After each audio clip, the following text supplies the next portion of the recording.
Apa yang khas dari aspek perkembangan bahasa anak usia 8-10 tahun? Sudah bisa terlibat dalam percakapan panjang dengan topik kompleks. Dan sebagai lawan bicara, kita juga sudah bisa dengan mudah memahami apa yang mereka sampaikan. Sesekali juga terdengar mereka menggunakan bahasa gaul yang didapat dari dunia sosialnya atau paparan informasi di dunia digital. Terkadang cukup mengagetkan ya Ibu Bapak. Biasanya bagaimana sih cara kita merespon? Nah, agar kita tidak salah langkah, yuk kita lihat dulu perkembangan bahasa di usia ini.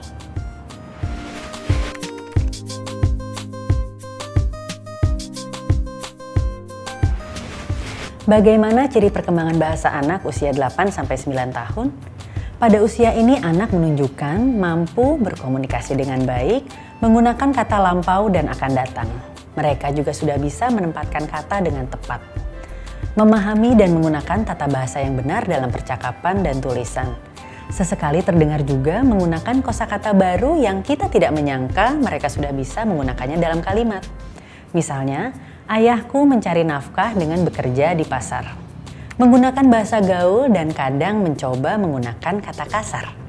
Dan timbul kegalauan apakah ingin ikut menggunakan atau tidak. Memahami sampai dengan 5 instruksi sekaligus dan dapat melakukannya. Semakin terasa betul, bukan lagi anak usia dini. Membuat lelucon dan teka-teki, biasanya sangat senang main tebak-tebakan. Di usia selanjutnya yaitu 9-10 tahun, perkembangan bahasa anak menunjukkan mampu mengekspresikan perasaan secara verbal dan detail. Kata-kata yang mewakili apa yang dirasakan sudah semakin variatif. Menggunakan tata bahasa yang baik dan mengenali ketika penggunaannya salah. Dan biasanya otomatis memperbaikinya sendiri.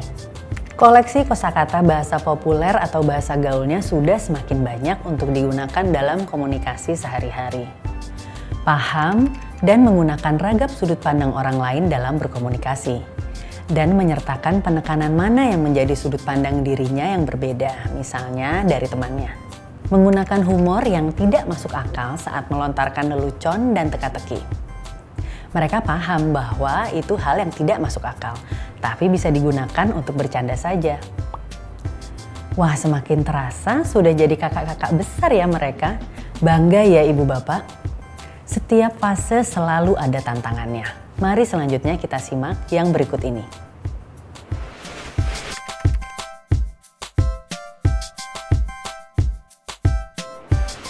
Apa saja tantangan perkembangan bahasa di fase ini?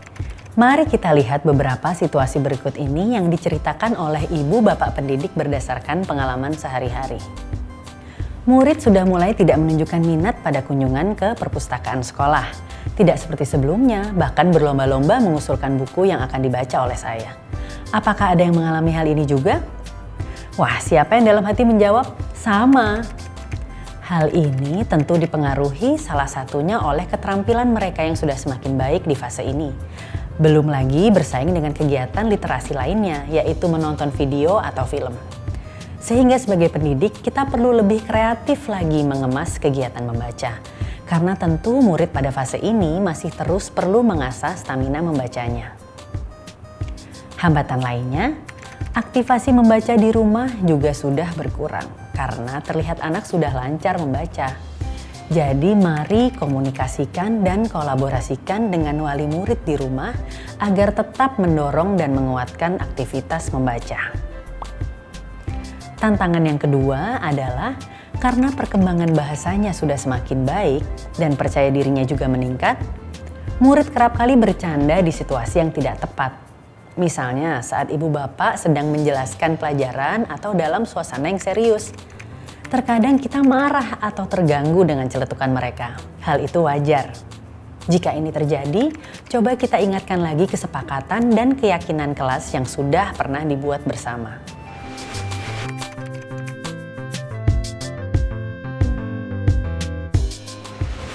Selanjutnya, bagaimana memberikan stimulasi untuk perkembangan bahasanya? Yuk kita lihat seperti apa. Ibu dan bapak juga dapat modifikasi sesuai kebutuhan ya. 1.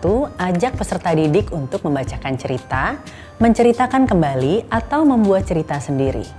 Bisa diawali dengan diberikan kesempatan untuk memilih cerita, lalu menyusun pesan utama dari cerita yang dipilih.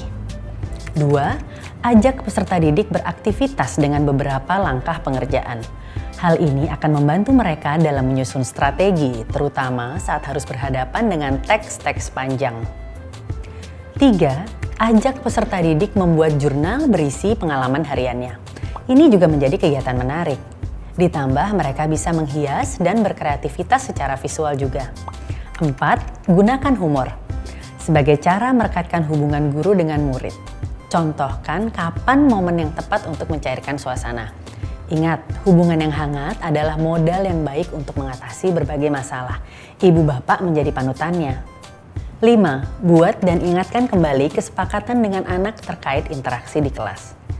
Saat mereka menjadi lebih kritis terhadap poin-poin kesepakatan yang dibuat, artinya mereka semakin baik pemahamannya. Beri respon yang tepat ya ibu bapak.